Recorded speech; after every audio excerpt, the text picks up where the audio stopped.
श्री शिवाय नमस्तभ्यम. Hello everyone, कसे आहात सगळे. माझ्या यूट्यूब चॅनलमध्ये तुमच्या सर्वांचे स्वागत आहे. मी आज परत सुरू केले आहेत पशुपतीनाथ महाराजांचे व्रत, कारण की आजचा पहिला सोमवार माझ्या पशुपती महाराजांच्या व्रताचा आहे.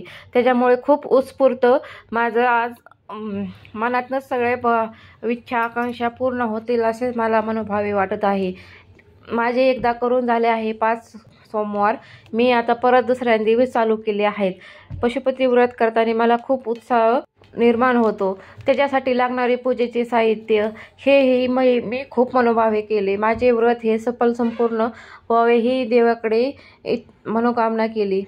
त्यासाठी मी हे सर्व तयार केले आहे. हळदी कुंकू, गुलाल, भस्म, चंदन, फुले, उदबत्ती, विड्याचे पान, बेल, कलावा, कापूर, 1 कणकेचा दिवा आणि मिठाचा, अक्षरासाठी तांदूळ व नैवेद्यासाठी साखर, अशा प्रकारे मी थाळी तयार केली व 108 बेलपत्र हे आपल्याला श्री शिवाय नमस्तभ्यम ह्या मंत्रोच्चाराने करायचे आहे. आपल्याला घरनंच पाणी घेऊन जायचे. काडीच पिठी आपली घरचीच पाहिजे व पाणीही आपल्या घरनंच घेऊन जायचे. ह्या व्रतामध्ये आपले मनोकामना काय असतील त्या पशुपतीनाथ महाराजांकडे पूर्ण होण्यासाठी मागायचे. पंचामृतही घरनंच करून नेलते. नंतर मंदिरामध्ये गेल्यावरती पहा, आमच्या मंदिरामध्ये किती छानपैकी पिंड सजवले आहे. खूप छानपैकी दोन्ही वेळेस सजावट करतात. हे सकाळचे सजावट आहे पिंडीची. खूप छान व प्रसन्न असे मंदिरामध्ये गेले की वाटते.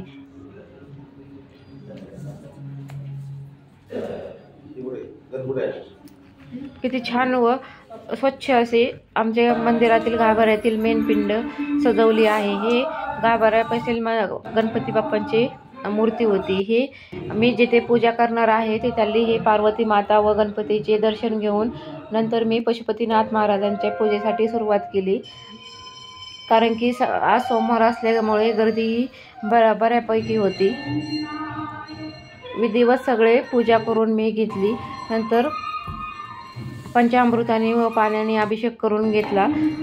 श्री शिवाय नमस्तभ्यम, श्री शिवाय नमस्तभ्यम ह्या मंत्रोच्चाराने मी सर्व पूजाविधी चालू केले. नंतर अभिषेक झाल्यानंतर यथासांग सर्व मी अगोदरच्या व्हिडिओमध्ये दाखवले आहे त्या प्रकारे मी सर्व सामग्री जी ताटामध्ये नेली होती ती सर्व मी महादेवास अर्पित केली.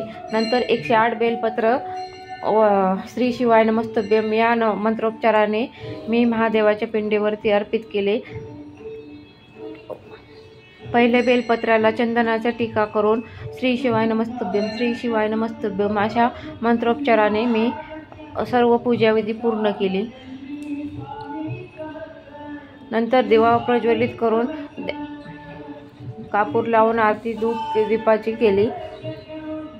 आपल्याला दिवा साजूक तुपातलाच बनवायचा आहे. तुम्हाला गाईचे तूप भेटलं तर सर्वोत्तम, पण प्रत्येक ठिकाणी गाईचे तूप अवेलेबल नसते म्हणून मी आमच्या ते म्हशीचे दूध असते त्याच्यात तो दिवा लावला आहे.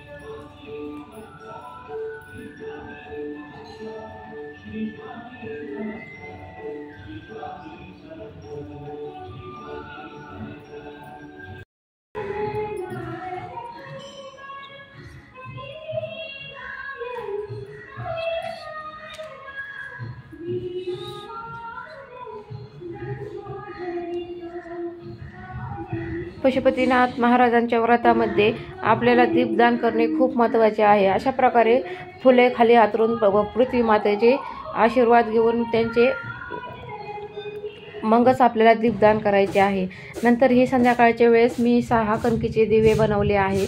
हे संध्याकाळच्या पूजेमध्ये 6 कणकीचे दिवे व प्रसादासाठी चूरमा, अशा प्रकारे माझी संध्याकाळची पूजा होती. कारण की सकाळच्या थाळीमध्ये आपल्याला फक्त प्रसाद व 6 कणकीचे दिवे घेऊन जायचे आहे. हे चुरम्यासाठी मी चपाती बनवली आहे, म्हणजेच रोटी. कारण की तीही आळणीच बनवावं लागते. व बिगर तेलाची. नंतर मी तूप घालून व गूळ घालून चुरमा बनवला. खूप छानपैकी आपला चुरमा तयार झाला.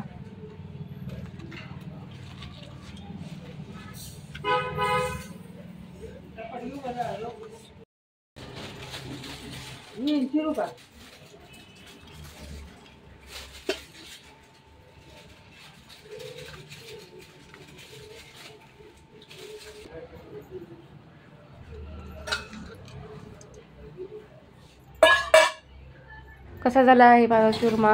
देवाचा प्रसाद करताना तो कधी पण अधिकच होतो, त्याच्यामुळे जास्तच कधी कमी प्रमाणात होत नाही. आपल्याला सकाळच्या थाळीमध्ये दिवे व प्रसाद फक्त अधिक घेऊन जायचं आहे. नाहीतर सकाळचीच थाळी आपल्याला दोन्ही टायमाची थाळी एकदाच तयार करून संध्याकाळी फक्त दिवे व प्रसाद घेऊन जायचं आहे. हे पहा आमच्या महादेवाचे गोपीनाथ मंदिरातील किती छानपैकी पिंड सजवले आहे. देवी मातेचा देखावा बनवला आहे. खूप छानपैकी व प्रसन्न असे पिंड वाटत होते. दोन्ही वेळेस वेगवेगळ्या फुलांनी व सजावट ही वेगवेगळी असते मंदिरामध्ये. खूप छानपैकी हे गुरव काका पूजा करतात. दोन्ही वेळेस खूप स्वच्छता ही मंदिरामध्ये ठेवतात. गाभाऱ्यातील पिंडीतील सजावट असल्यामुळे सगळ्यांचे व्रत व कुणालाही करायचे असले तरी ते बाहेरच्या पिंडीवरतीच करावे लागते. पण खूप छानपैकी व मनमोहक असे पिंड दिसत होते. नंतर गाभाऱ्यातील पिंडीचे दर्शन घेऊन मी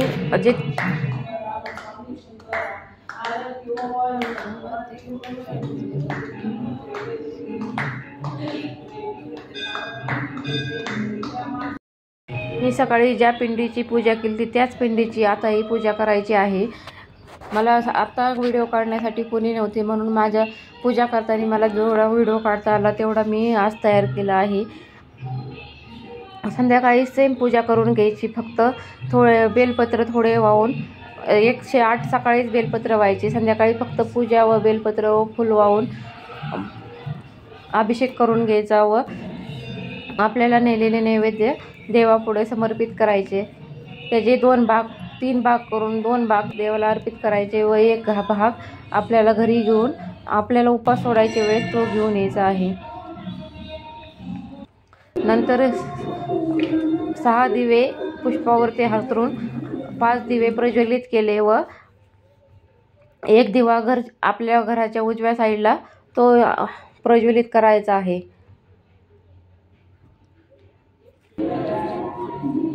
किती छान असे दीपदान झाले आहे. महादेवाची पूजेनंतर पिंडही खूप छान दिसत होती. इकडे मी चुरम्याचे 3 भाग करून घेतले व 2 भाग देवास अर्पित करून मी स्वतःसाठी 1 भाग घरी घेऊन आले आहे. उपास सोडतानाच 1 भाग खायचा. मंदिराचा परिसरही खूप छान दिसत होते. आमचे नंदी महाराजही छानपैकी त्यांची सजावट केलेली होती.